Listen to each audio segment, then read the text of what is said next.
First देखो, dignity in death debate regarding human execution. देखो, जो ज्ञान कौर केस है, ज्ञान कौर केस, सुप्रीम कोर्ट ने इस केस में कहा था, एक सेकेंड, यहाँ देखो, सुप्रीम कोर्ट ने इस केस में कहा था 1996 में कि right to die with dignity किसके अंतर्गत आता है, आर्टिकल 21 के अंतर्गत आता है। मतलब according to this case, supreme court के according, right to die with dignity हमारा फंडामेंटल राइट है। इसी के रिगार्डिंग चर्चा यहाँ पर करी गई है कि क्या करेंट तरीका, जो हम फांसी से किसी को मारते हैं, दंड देते हैं, तो क्या वो इस कैटेगरी में आता है, क्या वो एक डिग्निफाइड डेथ की कैटेगरी में आता है। हमारे एग्जाम के लिए कुछ फैक्ट्स देखो इंपॉर्टेंट है। यहाँ देखो, एक क्वेश्चन है आपके लिए, can a method of execution devised in colonial Bharat still satisfy the संवैधानिक प्रॉमिस ऑफ डिग्निटी। मतलब ये जो तरीका है फांसी करने का, इसको कब स्टार्ट किया गया था, ऑब्वियसली ब्रिटिश पीरियड। तो क्या स्टिल इस करंट सिचुएशन में, करंट सिनेरियो में ये डिग्निफाइड माना जाएगा, ये सही तरीका है किसी को डेथ सेंटेंस देने का। इस क्वेश्चन के रिगार्डिंग कुछ एस्पेक्ट्स हैं, इनको हम डिस्कस करते हुए समझेंगे। मतलब रिसेंटली क्या हुआ है कि सुप्रीम कोर्ट में ना एक PIL के थ्रू इस मुद्दे को उठाया गया, तो कोर्ट ने कहा कि नहीं, जो हैंगिंग का तरीका है भारत में वो संविधान की सुरक्षा में आता है और वो कोई इनह्यूमन नहीं है, अमानवीय नहीं है, एंड ये राइट टू डिग्निफाइड डेथ जो है अंडर आर्टिकल 21 इसके अंतर्गत ही आता है। ठीक है, देखो हैंगिंग का मुद्दा उठता कहाँ से है, कैसे स्टार्ट होता है। तो ब्रिटिश कॉमन लॉ, जब ब्रिटिश रूल हमारे यहाँ पर था तो डेथ सेंटेंसेस ऐसे ही दिए जाते थे। बट उस टाइम पे देखो, बट अगर कोई ये कहता है कि सेम पद्धति लागू अभी भी होती है, कि सेम तरीके से अभी भी डेथ सेंटेंस मिलता है, तो गलत हो जाएगा। बिकॉज ब्रिटिश पीरियड में हम यूज़ करते थे short drop method, short drop method. अभी हम क्या यूज़ करते हैं, लॉन्ग ड्रॉप मेथड। तो ये बेसिकली ना घुटन क्रिएट करता था, घुट घुट के दम निकलना जिसको बोलते हैं, उससे मृत्यु होती थी। अभी क्या है, लॉन्ग ड्रॉप मेथड क्या है बेसिकली। तो इन दिस मेथड जो हमारा C2 and C3, second and third cervical vertebrae and the spinal cord, it creates a break in our spinal cord, जिससे कि इंस्टेंट मानव जो है इंस्टेंटली अनकॉन्शियस हो जाता है, बेहोश हो जाता है। इसलिए अगर हम बात करते हैं ब्रिटिश पीरियड की, तो काफ़ी दिक्कत से मृत्यु होती थी। अभी ड्यूरिंग फांसी, अभी ड्यूरिंग हैंगिंग उतना कष्ट नहीं होता है। तो उस PIL के जवाब में सुप्रीम कोर्ट ने देखो बोला क्या है, एक्चुअली क्या कारण बताया है। इस PIL को हम दो कारण से एक्सेप्ट नहीं कर सकते। दीना केस, यहाँ पर कोर्ट ने ऑलरेडी कह रखा था after examining it medically and scientifically कि अगर बात करते हैं प्रेजेंटली फांसी की, तो अदर मेथड से वो कंपेरेटिवली ज़्यादा मानवीय है, ज़्यादा ह्यूमन है, इसलिए ये आर्टिकल 21 को वायलेट नहीं करता है। अगेन सेकेंड हर्डल क्या था, सेकेंड दिक्कत क्या थी इस चैलेंज को फुलफिल करने में, सेकेंड दिक्कत क्या थी रिगार्डिंग एक्सेप्टिंग दिस PIL। तो according to this section of BNSS, जब भी किसी पर्सन को सेंटेंस टू डेथ दिया जाता है, मृत्यु का दंड दिया जाता है, तो उसका तरीका क्या होगा, जो कि है hanged by neck till his death. इन दो कारणों से सुप्रीम कोर्ट ने कहा कि आपके इस PIL को हम एक्सेप्ट नहीं कर सकते हैं। यहाँ ध्यान दो क्या कहता है, एक क्लॉज दिया गया है कि this phrase hanged by neck till his death, इसको ना after its inclusion in CRPC 1861 की बात करते हैं, उसके बाद से अभी तक इसको चेंज नहीं किया गया है। तो एक मुद्दा यहाँ पर उठता है कि समय तो बदल रहा है, हमारा समाज चेंज हो रहा है, तो क्या इस फ्रेज को भी चेंज करने की ज़रूरत है, should we review it also. But court कहता है कि नहीं, ये स्टिल वैलिड है, ये स्टिल आर्टिकल 21 को वायलेट नहीं करता है। क्यों, बिकॉज पहले हम यूज़ करते थे शॉर्ट ड्रॉप मेथड, अब यूज़ करते हैं लॉन्ग ड्रॉप मेथड। देखा हमने इन चीज़ों को, आगे देखते हैं। तो what was this Dina case, तो यहाँ पर ना सुप्रीम कोर्ट ने देखो बेसिकली कहा था जो लॉन्ग ड्रॉप मेथड है, इसको ध्यान रखना, एग्जैक्टली स्टेटमेंट ध्यान रखना, this long drop method continues to satisfy states obligation to carry out death sentence with decency and decorum without brutality. मतलब ये एक मानवीय तरीका है किसी को मृत्यु प्रदान करने का। कौन सा तरीका, अगेन बोल रहे हैं लॉन्ग ड्रॉप मेथड। अगर हम बात करते हैं डिफरेंट तरीका जो कि अदर देन हैंगिंग है, शूटिंग की बात करो, इंजेक्शन की बात करो, बिहेडिंग वगैरह की बात कर, स्पेशली सऊदी अरेबिया में एक देखो नया टर्म है नाइट्रोजन हाइपोक्सिया, इसको रिसेंटली ना US ने अडेप्ट किया है। इसमें इनहेलेशन ऑफ प्योर नाइट्रोजन, इसको सुंघाया जाता है नाइट्रोजन को, डिज़ाइन टू कॉज एस्फिक्सेशन। पैनिक या सफोकेशन का फीलिंग नहीं होगा, मतलब उसको उसकी मृत्यु तो हो रही धीरे धीरे, बट उसको पैनिक फील नहीं हो रहा है। तो ये कुछ तरीका है जो कि पेपर में दिया गया था, अपार्ट फ्रॉम हैंगिंग, जो प्रेजेंटली हम यूज़ करते हैं। आपने यहाँ पर क्या समझा कि अगर पूछता है एग्जाम में, मेंस में क्वेश्चन देता है इस तरह से रिगार्डिंग दिस फांसी की सज़ा, आप क्या लिखोगे कि ब्रिटिश पीरियड से बिलोंग तो करता है, सेम चीज़ें हैं, बट तरीका जो है वो इवॉल्व हुआ है बदलते समय के साथ में। पहले क्या था, फांसी वॉज ब्रूटल, अभी क्या है, due to this change method of फांसी कुछ हद तक कह सकते हैं कि चीज़ें उतनी ब्रूटल नहीं है, बिकॉज जो इंसान है वो तुरंत से बेहोश हो जाता है, उसको उस तरह से पैनिक का सामना नहीं करना पड़ता है। प्लस अगर बात करें संविधान की, सुप्रीम कोर्ट ने कहा था in Gian Kaur case, also in Deena case, कि करंट तरीका ऑफ फांसी आर्टिकल 21 के right to die with dignity को वॉलेट नहीं करता है। नेक्स्ट देखते हैं रिगार्डिंग कास्ट सेंसस। देखो हम जानते हैं कि नेक्स्ट ईयर क्या होने वाला है, सेंसस, उसमें एक नया क्लॉज आया था कि कास्ट भी काउंट होगा। इसके रिगार्डिंग चर्चा करी गई है कि what is going to be the way to count the caste and किस प्रकार से ये डिफरेंट है या सिमिलर है लास्ट कास्ट सेंसस के। देखो कुछ एस्पेक्ट्स हैं जो कि पेपर में दिए गए थे, हम डिस्कस करते हैं इसके अराउंड। चलो क्वेश्चन क्या कहता है, इज देयर एनी सिग्निफिकेंस, हम जो कास्ट काउंट कर रहे हैं बेसिकली, तो क्या ज़रूरी है ये, इसका इंपॉर्टेंस क्या है, इतना खर्च करके इतना मेहनत करके इतनी मेहनत से हम कास्ट काउंट करेंगे बेसिकली, तो इसका इंपॉर्टेंस क्या है। विल इट सेटल एनीथिंग, अगर पूछता है एग्जाम में आप लिख सकते हो it will provide a comprehensive understanding, ये हमें हेल्प करेगा समझने में किस प्रकार से कास्ट हायरार्की इंटरसेक्ट, मतलब जो जाति है वो किस प्रकार से रिलेटेड है लिटरेसी से, एजुकेशन से, धर्म से, डिफरेंट फैक्टर्स ऑफ सोसाइटी से। नेक्स्ट क्या कहता है, could document the relational nature of caste including how caste privilege and power operate for the first time since 1931। हम जानते हैं कि लास्ट हमारा कास्ट की गणना कब हुई थी, 1931 में। एंड दिस डॉक्यूमेंट, अभी जो हम ये सेंसस करेंगे, ये हेल्पफुल हो सकता है समझने में कि कास्ट प्रिविलेज एंड पावर किस तरह ऑपरेट करता है। देखो इस टर्म को ध्यान रखना, अभी डिस्कस करेंगे अच्छे से इसको हम, कास्ट प्रिविलेज एंड पावर किस प्रकार से ऑपरेट करता है प्रेजेंटली। अगेन देखो एक क्वेश्चन है, you argue that Indian state has the concept of castelessness. हम बात क्या करते हैं, कोई जाति नहीं, सब एक हैं, इस तरह की बातें करते हैं। एंड अगर जाति की बात करते भी हैं तो प्राइमरीली किसके एस्पेक्ट में, कि जाति जो है अफेक्ट करती है किस प्रकार से ऑप्रेस्ड पीपल को, मतलब या तो हम ये कहते हैं कि जाति ज़रूरी नहीं है, ये बहुत बेकार चीज़ है, इसको ध्यान मत दो, नहीं तो कहते हैं किस प्रकार से जो पिछड़े वर्ग हैं सो कॉल्ड उनको ऑप्रेस किया गया है। बट इन फैक्ट्स का, इन चीज़ों का अपकमिंग कास्ट सेंसस पे क्या इसका असर पड़ेगा, क्या इसके लिए क्यों इम्पोर्टेंट है ये। तो इसका मतलब क्या है, अगर एग्जाम में ऐसा क्वेश्चन पूछता है इस तरह से, आप क्या करोगे, तो एक्सप्लेन द कास्टलेसनेस, अब बताओगे व्हाट इज कास्टलेसनेस। यहाँ पर इसका मतलब एब्सेंस ऑफ कास्ट नहीं है, हमने क्या बोला है, हमारे भारत में हम डिस्कस करते हैं regarding castelessness, but what is castelessness, it does not means absence of caste. इसका मतलब होता है state often treats caste as a problem only for historically disadvantage people, मतलब apart from the disadvantage people caste matter नहीं करता है state के लिए, ठीक है। अगेन रिजर्वेशन की बात हम करेंगे, वेलफेयर स्कीम्स की बात करेंगे। तो बेसिकली यहाँ पर ना मुद्दा क्या है, हमारे लिए इंपॉर्टेंट समझना क्या है कि has India really become casteless और has caste simply become invisible for privileged. जाति बस उन लोग के लिए मैटर करती है जिनको कि सरकार से कुछ फ़ायदा मिल रहा हो, स्कीम अवेल करना हो, कहीं पर आरक्षण लेना हो, या फिर कास्ट एक पावर सिंबल, या फिर रियली हम कास्टलेस सोसाइटी बन चुके हैं।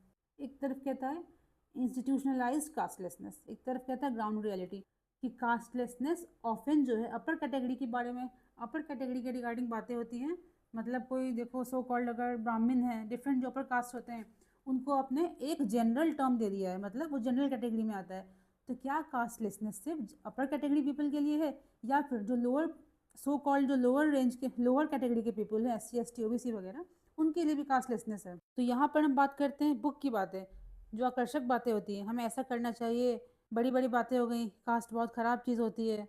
बट जब बात आती है ग्राउंड रियलिटी की, आप जानते हो जो एक कंसेप्ट है डोमिनेंट कास्ट का, अगर आप पॉलिटिक्स की बात कर लो, वोट बैंक की बात कर लो, तो लोग कोशिश करते हैं कि जिस क्षेत्र में लोग ट्राई करते हैं कि जिस क्षेत्र में जो कास्ट डोमिनेंट है हम उसके अकॉर्डिंग अपने उम्मीदवार को वहाँ पर उतारे चुनाव लड़ने के लिए। Also dominant caste system decide करता है सोशल पावर एंड प्रेस्टीज को, इसमें कोई डिनाइल नहीं है, ये प्रैक्टिकली हम देखते हैं। हम इंटर कास्ट इनक्वलिटी की बात भी कर सकते हैं जब हम ग्राउंड रियलिटी की बात करेंगे। तो क्या इन सारे चीज़ों में हमारा जो कास्ट सेंसस होने वाला है हेल्प कर सकता है? देखो प्रैक्टिकली बात करी जाए अगर, तो सेंसस हम जो ले रहे हैं ये वाला, वो कैसे ले रहे हैं? ओपन एंडेड तरीके से। It will be an open ended operation, जहाँ पर कि इनुमरेटर्स होंगे, मतलब जो क्वेश्चन पूछेंगे आपका कास्ट क्या है, ठीक है, एंड उसको बिना किसी छेड़छाड़ का रिकॉर्ड कर लेंगे just as it is, without attempt to classify surnames, subcaste and all. इसको समझते हैं। यहाँ देखो, फोकस करो यहाँ पर। एग्जाम्पल दिया गया है कि अगर हम बात करते हैं राजपूत की, किसी का टाइटल राजपूत है, क्षत्रिय है, ठाकुर है, सिंह वगैरह है, तो लोग उसको इंटरचेंजेबली यूज़ करते हैं, मतलब एक ही जाति के माने जाते हैं। बट अगर हम बात करते हैं बुंदेलखंड क्षेत्र की, जो कि इंटरसेक्ट करता है उत्तर प्रदेश को, मध्य प्रदेश को, यहाँ पर राजपूत का मतलब क्या होता है? एक लोध कम्युनिटी है जो कि बिलोंग करती है ओबीसी से।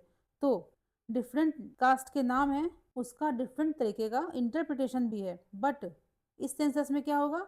जो लोग बोलेंगे कि मेरी जाति ए है, बी है, उसको रिकॉर्ड कर लिया जाएगा। उसको जो प्रश्न पूछने वाले होंगे क्लासीफाई खुद से नहीं करेंगे। यहाँ पर सबसे बड़ी दिक्कत क्या है? नो ड्रॉप डाउन मेन्यू, मतलब हमारे पास पहले से कोई लिस्ट नहीं है कि ठीक है अगर टाइटल किसी का यादव है इसका मतलब वो इस कास्ट में आता है, किसी का टाइटल कुछ है इस कास्ट में आता है, तो जो लोग बोलेंगे ना आपको उसको एक्सेप्ट करना पड़ेगा।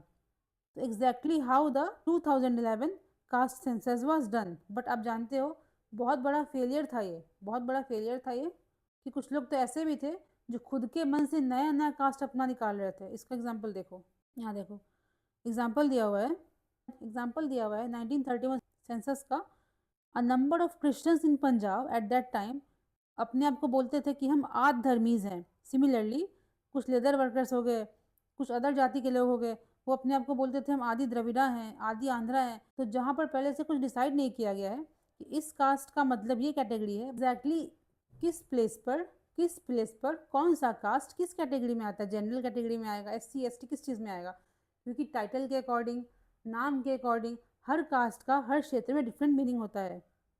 फिर देखो अगर प्लस पॉइंट देखा जाए तो it is the only way to conduct exercise without state itself being arbiter, मतलब कि स्टेट यहाँ पर हस्तक्षेप नहीं करेगी। यहाँ पर एक फ्रीडम दी गई है पब्लिक को, अपने कास्ट को आप खुद से बता सकते हो। एक और चीज़ बहुत इंपॉर्टेंट बात है, census is not verification. Census का मतलब वेरीफाई करना नहीं होता है कि आप किस जाति के हो। आप जो बोल रहे हो, जो क्लेम करते हो कि हम ये हैं, तो सेंसस वही रिकॉर्ड करेगा। एग्जैक्टली क्या बात है उससे उसको मतलब नहीं, उसका वो काम नहीं है। उसका मतलब काउंट करना, उसको लिखना एक जगह पे, लिस्ट करना उसको। नेक्स्ट देखो शॉर्ट टॉपिक है ये कि students are upholding Bhagat Singh legacy. यहाँ बेसिकली क्वेश्चन दिया गया है, ये पूछ सकता है एग्जाम में कि from the struggle point of view, struggle against British colonial rule to battles for democracy, मतलब अगर हम बात करते हैं छात्र संघर्ष की, तो ब्रिटिश एरा की बात करो। प्रेजेंटली अगर आप इंडिपेंडेंट भारत की बात करते हो, तो जो हमारा स्टूडेंट वर्ग है वो हमेशा से इमर्ज किया है एज अ मास मोबिलाइजर, मतलब लोगों को एनर्जाइज करने में, जागरूक करने में इसका बहुत बड़ा रोल रहा है। डिस्कस करो इसी के रिगार्डिंग। देखो केस दिया गया भगत सिंह के बारे में, किस प्रकार से वो एक छात्र नेता थे, एंड वो सिर्फ एक क्रांतिकारी नहीं थे, he was a political thinker, जो जिन्होंने कहा था कि courage without political knowledge could not transform society. समाज में बदलाव सिर्फ क्रांति से नहीं होता है, उसके लिए हमें पॉलिटिकल समझ होना बहुत ज़रूरी है। एक नाम दिया गया टू यंग पॉलिटिकल वर्कर्स, एक डॉक्यूमेंट है ये, इसको लिखा था भगत सिंह जी ने just weeks before his execution. Next देखो, from scientific research to geopolitics. यहाँ पर हम बात करते हैं आर्कटिक क्षेत्र की, तो भारत का आर्कटिक क्षेत्र में क्या रोल है, क्या नैरेटिव है इसका। तो कंटेक्स्ट देखो, ये कमेटी है पार्लियामेंट की, उसने रिपोर्ट किया है, उसकी रिपोर्ट आई है on external affairs titled India's role and presence in the Arctic and Antarctic क्षेत्र, ठीक है। इसके रिगार्डिंग पढ़ेंगे हम कि भारत की आर्कटिक पॉलिसी क्या है, एंड आर्कटिक का जो स्ट्रेटेजिक इंपॉर्टेंस है ना, वो काफ़ी तेज़ी से ग्रो कर रहा है beyond the capacity of India, मतलब जितना क्षमता भारत का है कि हम एंगेज कर सकें आर्कटिक के साथ, उससे काफ़ी तेज़ी से वहाँ पर संभावनाएं ग्रो कर रही हैं। हमें इसको कैच करने की ज़रूरत है। देखो इंपॉर्टेंस ऑफ आर्कटिक, इसको समझेंगे हम तीन हेड्स के भीतर, साइंटिफिक रिसर्च है, क्लाइमेट चेंज है, एंड जियो पॉलिटिक्स है। तो बेसिकली जो रिपोर्ट आई है ना, वो हाईलाइट करता है वो हाईलाइट करता है concerning gap between India's ambitions and it's capabilities, मतलब भारत की क्षमता, इंडिया की क्षमता क्या है, उसका एम क्या है, इन दोनों के बीच में बहुत बड़ा गैप है। हम चाहते हैं बहुत कुछ करना बट हम कर नहीं पा रहे हैं रिगार्डिंग आर्कटिक। तो व्हाट इज़ इंडियाज़ नैरेटिव, अगर भारत की बात करते हैं उसका आर्कटिक के रिगार्डिंग परिप्रेक्ष्य क्या है, वो क्या सोचता है। हिस्टोरिकली देखा जाए तो Bharat as a part of British dominion क्या था, among the 14 signatories of Svalbard treaty. ये ट्रीटी क्या करती है, तो ये भारत को अलाउ करती है, परमिशन देती है कि आप इंगेज कर सकते हो खुद को कमर्शियल वेंचर्स में विदाउट अ वीज़ा। मतलब स्वालबार्ड में, जो कि एक नॉर्वेजियन क्षेत्र है between Norway and north pole, ये फैक्ट इंपॉर्टेंट है प्रीलिम्स के लिए, ध्यान रखना है इसको, कि स्वालबार्ड ऐसी जगह है जो कि एग्जिस्ट करता है between Norway and north pole. तो यहाँ पर वीज़ा के बिना आप कमर्शियल एक्टिविटीज़ में खुद को इंगेज कर सकते हो। ये ट्रीटी थी। तो इस ट्रीटी को साइन किया गया था पेरिस में फरवरी 1920 में। पूछ सकता है एग्जाम में। अगर प्रेजेंस की बात करते हैं तो भारत का आप जानते हो हिमाद्री रिसर्च स्टेशन है, कहाँ पर है, इस जगह पर है। And due to this Bharat जो है only one of the 2 developing countries है जिसकी कि वहाँ पर परमानेंट साइंटिफिक बेस है। आपको बताना है कि सेकेंड डेवलपिंग कंट्री कौन है वो। देखो, according to India's Arctic policy जो कि लाई गई थी 2022 में, 6 पिलर्स दिए गए। आप देख लेना इसको, आप इसको अपने मेंस में, आप इसको मेंस के आंसर में यूज़ कर सकते हो। इसको स्क्रीन को पॉज करके पढ़ लेना एक बार। देखो, 2 फैक्टर्स है ना, इंडिया जो है फ्रेंडली रिश्ता मेंटेन करता है with the other 6 Arctic Nations, ठीक है। अगर बात करते हैं क्लाइमेटिक फैक्टर्स की, क्लाइमेट की, एक रिपोर्ट आई थी आर्कटिक रिपोर्ट 2025, इसमें बोला गया था अटलांटिफिकेशन हो रहा है। What is atlantification, a process where water properties of Atlantic ocean located in lower latitudes reach to Arctic, मतलब जो आर्कटिक क्षेत्र हमारा है वहाँ पर अटलांटिक जो फेनोमेनन होता है रिगार्डिंग इंक्रीज टेम्परेचर है, इंक्रीज डेंसिटी वगैरह है, तो वो चीज़ें वहाँ देखने को मिल रही हैं। जो चीज़ें अटलांटिक महासागर में होती हैं सेम सेम चीज़ें हमें आर्कटिक क्षेत्र में देखने को मिल रही हैं, जिससे कि बर्फ़ पिघल रही है। एंड यहाँ देखो, due to this melting of Arctic ice new maritime trade routes are opening, new trade routes are opening. आप जानते हो यूरोप की बात करो, रेड सी की बात करो, तो due to certain international activities like Russia Ukraine हो गया हमारा, वॉर कर रहा है, हमास की बात करो, अभी रिसेंटली आपने देखा होगा डिफरेंट कंट्रीज़ काफ़ी आपस में लड़ झगड़ रही हैं।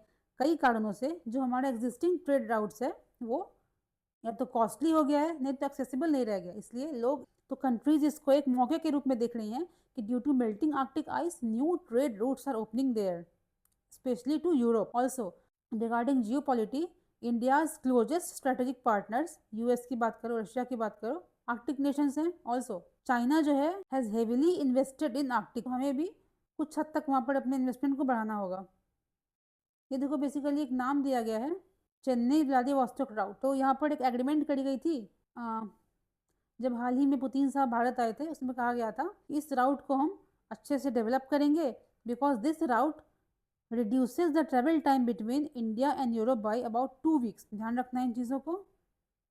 एंड हाँ, ये बहुत इंपॉर्टेंट पॉइंट है कि आर्कटिक क्षेत्र की बात करते हैं ना, तो आर्कटिक काउंसिल के द्वारा इसको गवर्न किया जाता है, जिसके कि 8 सर्कम पोलर मेंबर्स हैं, कंट्रीज हैं। आर्कटिक क्षेत्र is governed by Arctic council, जहाँ पर 8 मेंबर्स हैं, नाम देख लीजिएगा आप। ऑल्सो अगर बात करते हैं अंटार्कटिक की, प्रोटेक्टेड है by Madrid protocol of 1991। Antarctic जो है प्रोटेक्टेड है by Madrid protocol of 1991, but Arctic में ऐसी कोई प्रोटोकॉल नहीं है। इसलिए अगर हमारा आर्कटिक क्षेत्र ओपन हो जाता है अच्छे से, तो वहाँ पर इतने क्रिटिकल मिनरल्स हैं, इतने रिसोर्सेज हैं, तो एक होड़ मच जाएगी कि पहले कौन पहुँचता है, कौन वहाँ पर कब्जा करता है, बिकॉज कोई प्रोटोकॉल, कोई कानून गाइड नहीं करता है यहाँ पर, जो कि वहाँ के रिसोर्सेज को बता सके किसको यूज़ करना है, किस हद तक यूज़ करना है। एक लाइन दी गई है, देखो आपके आंसर में यूज़फुल हो सकता है कि future of Arctic will be shaped by cooperation between countries of third pole, countries of third pole जैसे कि चाइना है, भारत वगैरह है, with that of north pole, मतलब थर्ड पोल की बात करता है एंड नॉर्थ पोल की बात करता है। इन दोनों के कोऑपरेशन से ही आर्कटिक का डेवलपमेंट संभव हो सकता है। ये कुछ क्वेश्चन से देख लेना इसको। तो that's all for today, thanks for watching.